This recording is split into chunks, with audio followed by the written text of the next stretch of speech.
আসসালামু আলাইকুম।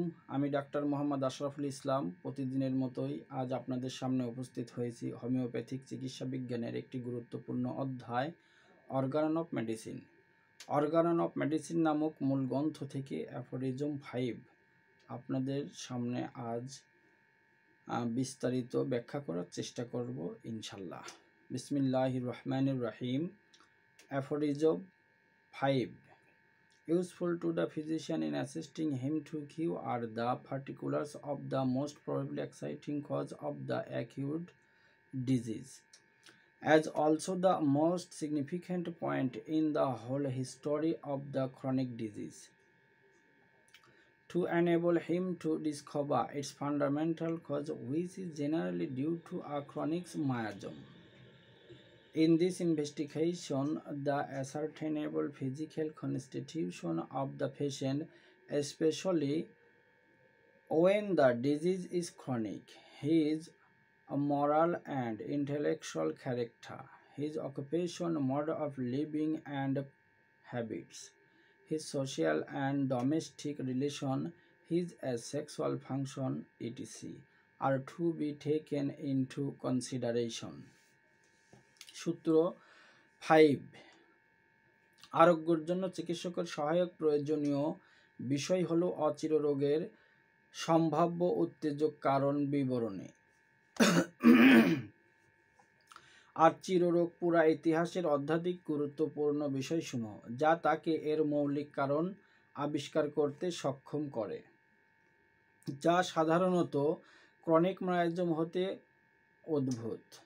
এই পর্যবেক্ষণে রোগের নিরূপণযোগ্য দৈহিক ধাতু, বিশেষ করে চিররোগে তার নৈতিক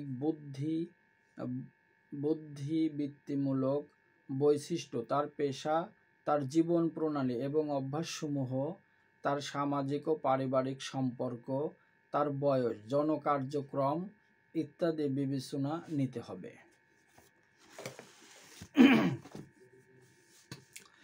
ব্যাখ্যা। এই সূত্রে মাহাত্ম হ্যানিম্যান রোগী পর্যবেক্ষণের অভিনব কৌশল উপস্থাপন করেছেন, কারণ রোগী চায় তার রোগমুক্তি। চিকিৎসকের কাছে যে রোগের কথাই বলে, এছাড়া অন্য কোনো বিষয় রোগী মুখ খুলতে চায় না, অথচ এই বিষয়গুলো খুব গুরুত্বপূর্ণ এবং চিকিৎসককে রোগ আরোগ্য করতে সাহায্য করে। প্রথমে তিনি অচির রোগ আরোগ্যের ক্ষেত্রে উত্তেজক কারণের প্রতি গুরুত্ব দিয়েছেন। উত্তেজক কারণগুলো বাহ্যিক, যেমন বৃষ্টি ভেজা, মানসিক আঘাত, জলে কাজ করা ইত্যাদি। বিষয়গুলো উত্তেজক কারণ এবং অচির রোগ চিকিৎসায় এসব কারণের গুরুত্ব খুব বেশি। ডাক্তার ক্লার্ক রেপার্টরি অব কাউসেশন অধ্যায় বলেছেন যে বিশেষ অবস্থায় ক্রিয়াফলের বা কারণজনিত ফলের সাথে অনেক ঔষধ সম্বন্ধ যুক্ত হয়। কারণজনিত ফল এবং রোগের বৃদ্ধি ঠিকই একই জিনিস নয়, যদিও উভয়ের মধ্যে মিল আছে এবং কখনো কখনো এইরূপ হয়ে থাকে। কিন্তু চিররোগের ক্ষেত্রে উত্তেজক কারণের সাথে এর মৌলিক কারণ অধিকতর গুরুত্বের সাথে বিবেচনা করতে হবে। হ্যানিম্যান চিররোগের ক্ষেত্রে সোরামায়াজম রোগের মৌলিক কারণ মনে করেন, যেহেতু বিশেষ করে সোরামায়াজমের ইন্ধন ব্যতীত কখনো কখনো রোগ স্থায়ী হয় না। এছাড়াও রোগীকে স্বতন্ত্রভাবে নিরূপণ করতে হলে তার নৈতিক আচরণ বুঝতে হবে। নৈতিক আচরণ প্রবৃত্তিগত এবং মানুষের ইচ্ছা অনিচ্ছা বহিঃপ্রকাশ, কারণ সকল প্রকার নৈতিক আচরণ মূলে কাজ করে তার ইচ্ছা। মানসিক লক্ষণের মধ্যে ইচ্ছা অনিচ্ছা সংক্রান্ত লক্ষণগুলো প্রধান। এর পরের ধাপে অবস্থান করে বুদ্ধি সংক্রান্ত লক্ষণ।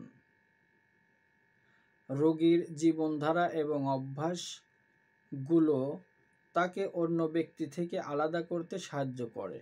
রোগীর সামাজিক এবং পারিবারিক সম্পর্ক, তার বয়স, জন ক্রিয়াকলাপ, তার অতি নিজস্ব বিশেষত্ব, এ সকল তথ্য রোগীকে বিশেষিত করে বলেই রোগ আরোগ্যর লক্ষ্য চিকিৎসকের এই তথ্যগুলো অনুসন্ধান করা একান্ত আবশ্যক। এছাড়াও চিররোগে রোগীর পুরা ইতিহাস থেকে গুরুত্বপূর্ণ এবং স্বতন্ত্র বিশেষত্ব জ্ঞাপক বিষয়গুলোকে গুরুত্ব দিয়ে মূল্যায়ন করতে হবে, যাতে রোগীর চিররোগের মৌলিক কারণ উদ্ঘাটন করা যায়। এই মৌলিক কারণ চিররোগ দোষ বা স্থায়ী মায়াজম হতে উৎপন্ন হয়। যেমন ছোরাদোষ একটি স্থায়ী মায়াজম, খোসপচরা এর প্রাথমিক প্রকাশ এবং একটি মৌলিক বিষয়। খোসপচরা বিস্তৃত ও বিকাশ থেকে নানা প্রকার চিররোগের বিকাশ ও প্রকাশ ঘটে। এটি একটি উদাহরণ মাত্র, সব ক্ষেত্রে মৌলিক কারণ এই রূপেই প্রকাশিত হয় না। মৌলিক কারণ যে রূপেই প্রকাশিত হোক না কেন, তা স্থায়ী মায়াজম হতেই উৎপন্ন হয়। ছোরা ঘটিত অচির রোগের অপচিকিৎসা হেতু স্থায়ীভাবে স্বাস্থ্যহানির ফলেও চিররোগের সূচনা হয়। এক কথায় সকল প্রকার চিররোগের মূল কারণ ছোরা মায়াজম, এবং অপর দুটি স্থায়ী মায়াজম সিফিলিটিক এবং সাইকোটিক মায়াজম। কিন্তু মায়াজমের বিরুদ্ধে ওষুধ প্রয়োগ করলে কোনো লাভ হবে না। চিররোগের পুরা ইতিহাস, গুরুত্বপূর্ণ বিশেষত্ব এবং চরিত্রগত লক্ষণের মাধ্যমে রোগীকে সম্পূর্ণ স্বতন্ত্র রূপে চিত্রিত করতে হবে এবং তৎসদৃশ্য ঔষধ দ্বারা উক্ত রোগীকে চিকিৎসা করতে হবে। তাতেই রোগীর মায়াজম সহ আরোগ্য লাভ করবে, কারণ উক্ত বিশেষত্ব জ্ঞাপক লক্ষণগুলো রোগী দেহের মায়াজমের প্রতিনিধিত্ব করে।